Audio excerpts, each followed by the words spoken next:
Creativity is difficult. I don't know about you, but a lot of the time I am waiting for inspiration to strike. And when it doesn't strike, I don't create. And looking back at not creating over a long period of time, that regret actually, that's actually a worse feeling than what it might have felt like to kind of grind through the motions and to create something anyway. And maybe if you're a creative, you can relate and what it feels like to know that there's something that you should be creating, but that you're not. And so if that's you, in this episode, I really believe you're going to get some serious help. Today on Directed Life, I'm going to be talking about 5 disciplines to help you create when you don't feel like it.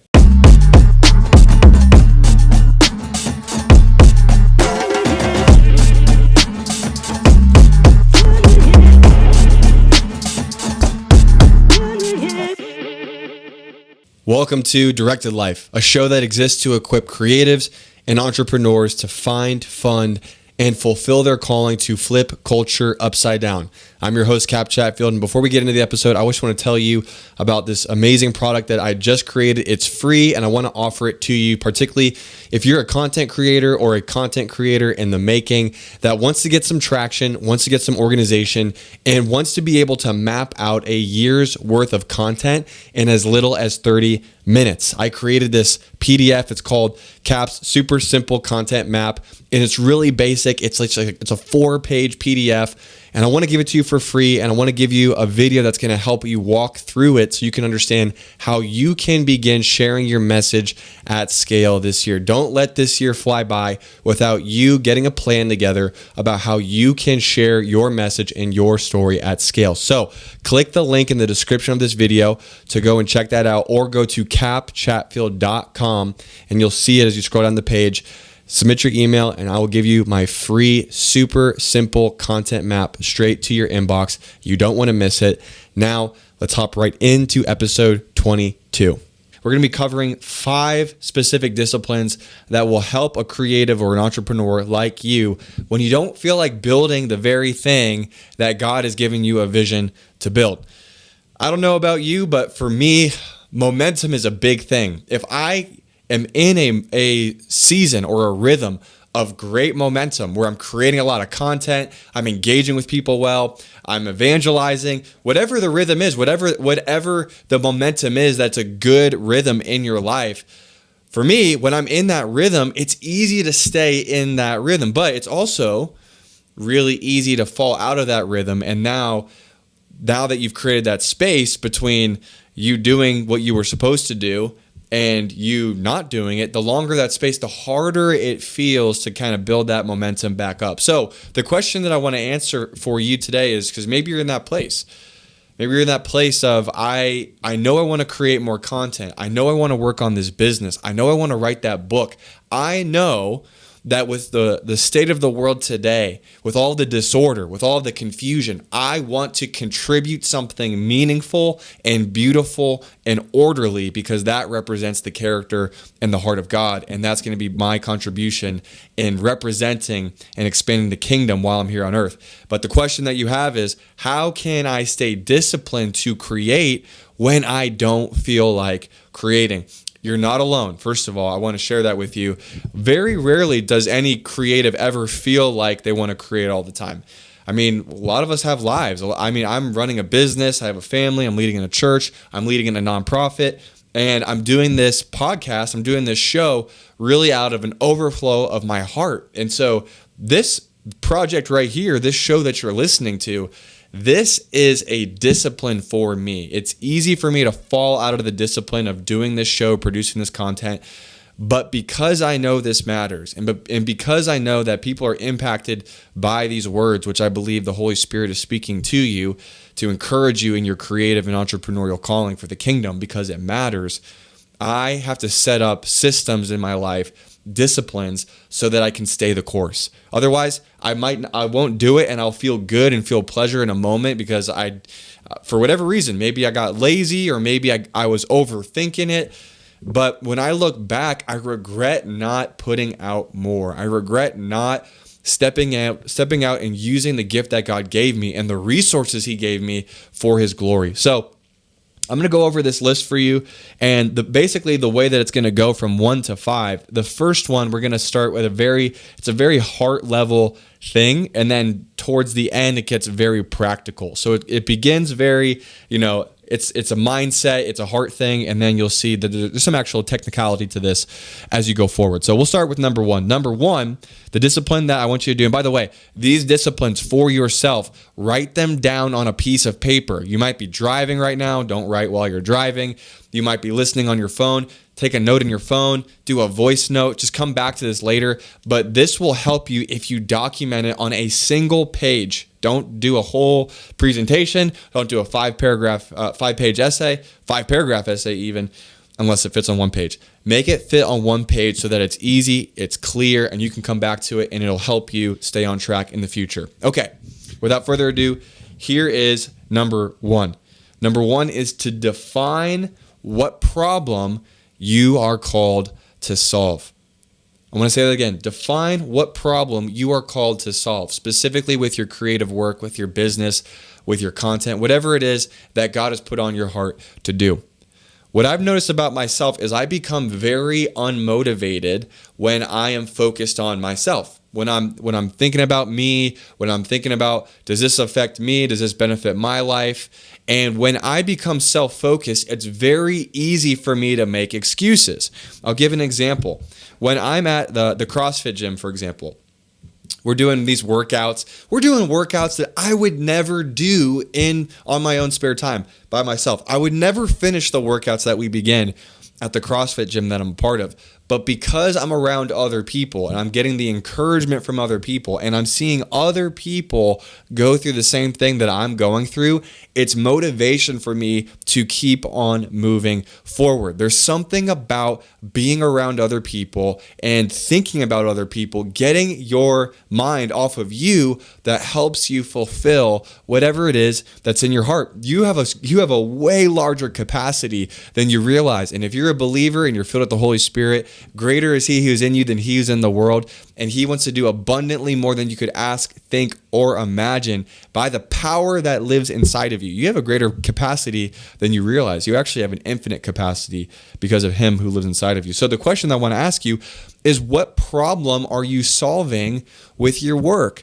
If you can focus on the problem that you're called to solve, the issues that you're meant to meet and bring a solution to for people, for real people, it is going to keep you engaged. If you're just putting out content and you're not actually engaging with people and asking them how they're doing and helping them work through their problems, or if you're just building a business and you're not engaging with your employees or your customers, you are going to lose sight of why what you do really matters. It's all about people. It's all about people. And so what you are doing, I know it's solving a problem. And you might be wondering, well, what problem is that? Let's make it really simple. What problem do you want to solve for yourself?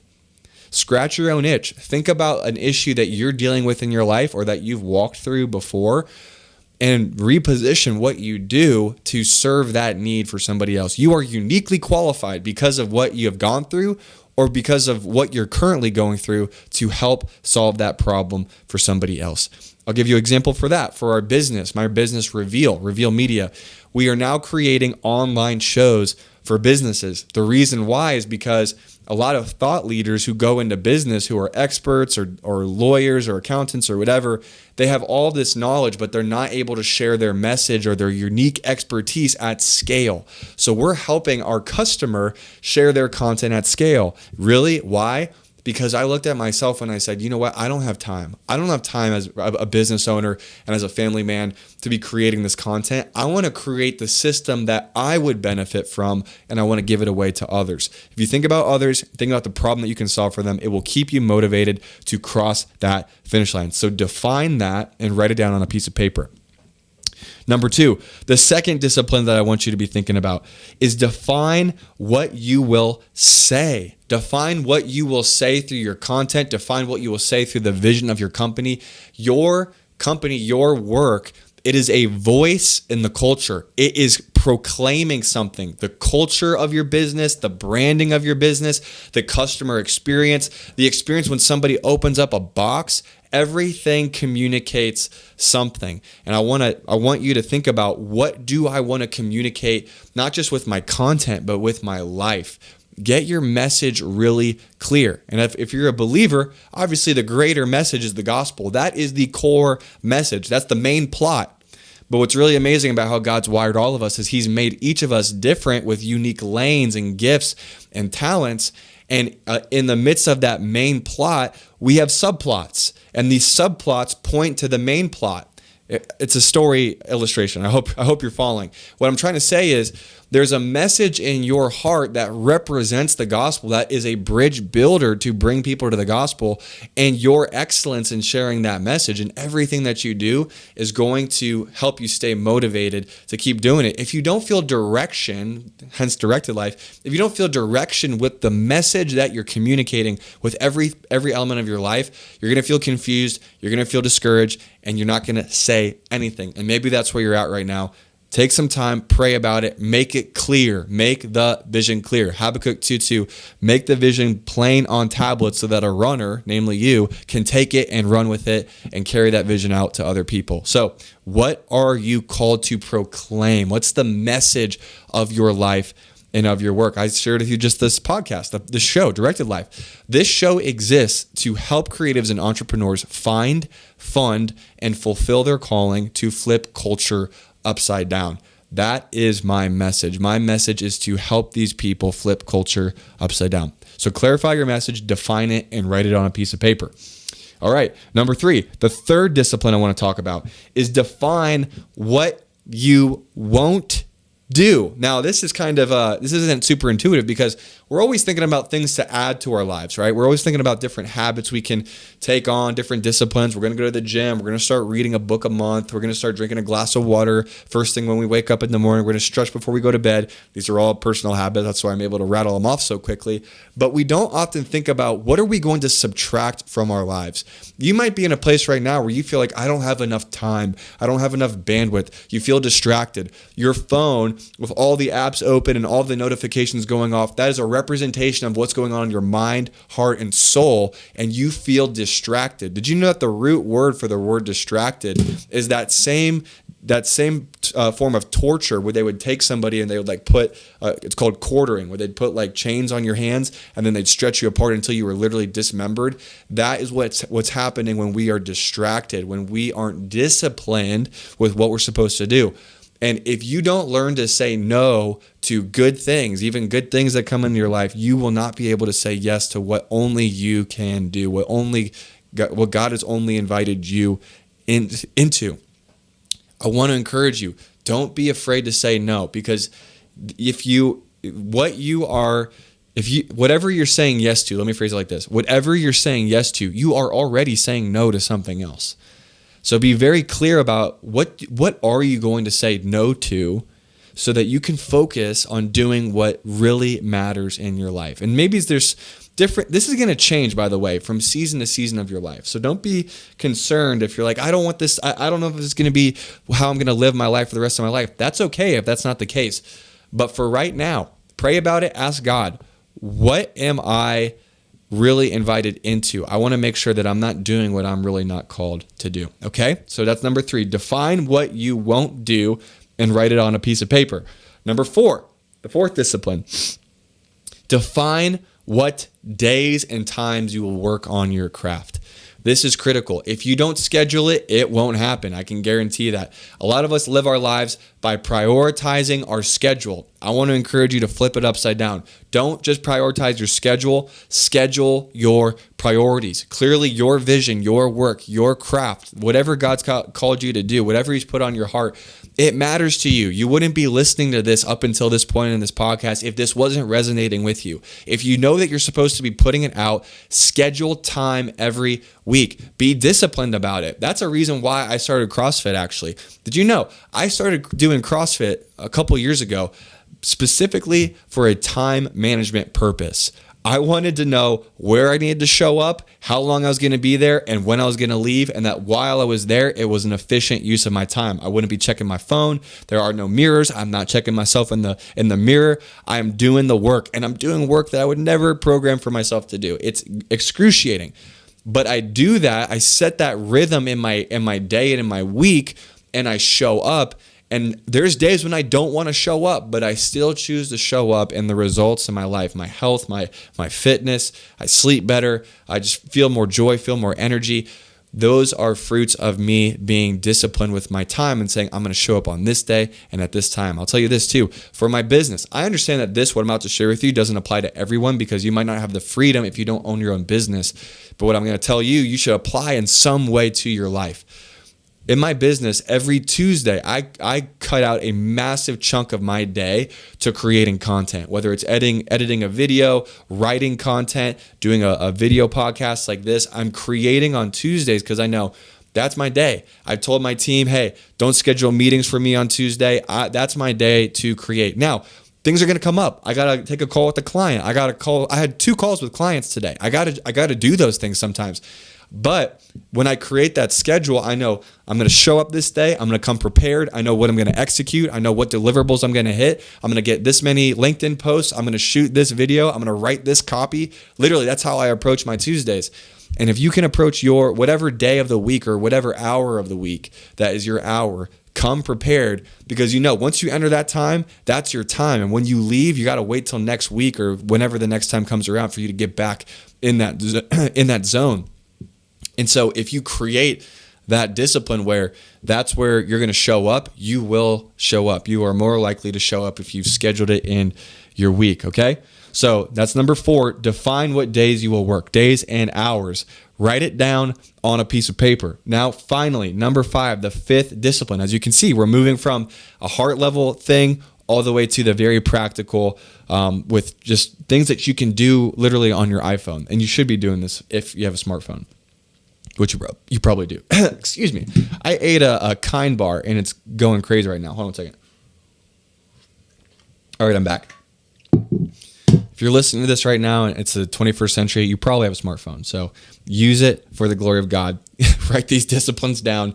Add this stuff to your calendar, okay? Number 5, define the tools and systems you will use. Define these systems. Literally write down the systems for how you will approach your work.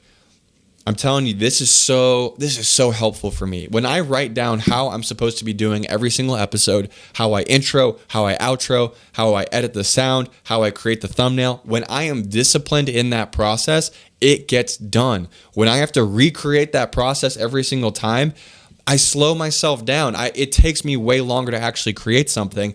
And sometimes as creatives, we're afraid of consistency, of creating those systems and those patterns because we want the freedom to be creative and to do something new every time. Let me tell you, discipline and consistency will not limit your creativity. It'll actually create a sandbox for you to get creative in. If you can create those systems, it will free up your creative bandwidth to focus on things that really make a difference with your work. So create the system.